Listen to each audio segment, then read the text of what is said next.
നമ്മൾ ഇന്ന് ലിങ്ക്ഡിൻ അല്ലെങ്കിൽ ഇൻസ്റ്റാഗ്രാം എന്ന് തുറക്കുമ്പോൾ എന്താ കാണുന്നത്? ഒരാൾ 25 കോടി ഫണ്ട് റേസ് ചെയ്യുന്നു, വണ്ടി മേടിക്കുന്നു, വലിയ ഓഫീസ് തുറക്കുന്നു, ഒരുപാട് സ്റ്റാഫ്, ഇന്ത്യയുടെ പല സ്ഥലത്ത് ബ്രാഞ്ച്. ഇത് കാണുമ്പോൾ ചിലപ്പോഴെങ്കിലും നമ്മൾ ഓർത്തു പോകും, എൻ്റെ ദൈവമേ നമ്മൾ മാത്രം എന്താണ് രക്ഷപ്പെടാത്തത്. പക്ഷെ ഒരു കാര്യം നമ്മൾ മനസ്സിലാക്കുക, നമ്മൾ കാണുന്ന പല ഓവർനൈറ്റ് സക്സസുകളുടെയും പുറകിൽ ആരും പറയാത്ത ഒരുപാട് കാര്യങ്ങളുണ്ട്. ഈ മാസം സാലറി കൊടുക്കാൻ ലേറ്റ് ആയിന്നോ, നല്ലൊരു ക്ലയന്റിനെ നഷ്ടപ്പെട്ടു എന്നോ, അടുത്ത മാസത്തെ ചെലവിന് ഫണ്ടില്ല എന്നുള്ളതൊന്നും ഒരാളും പോസ്റ്റ് ചെയ്യില്ല.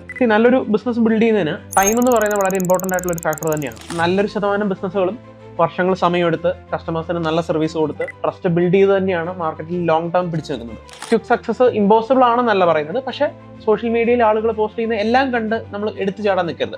അവർ ചെയ്യുന്നത് പോലെ ചെയ്യാൻ വേണ്ടി ഫിനാൻഷ്യൽ ഡിസിപ്ലിൻ ഇല്ലാതെ ബിസിനസ്സിൽ നമ്മൾ തീരുമാനങ്ങൾ എടുക്കരുത്.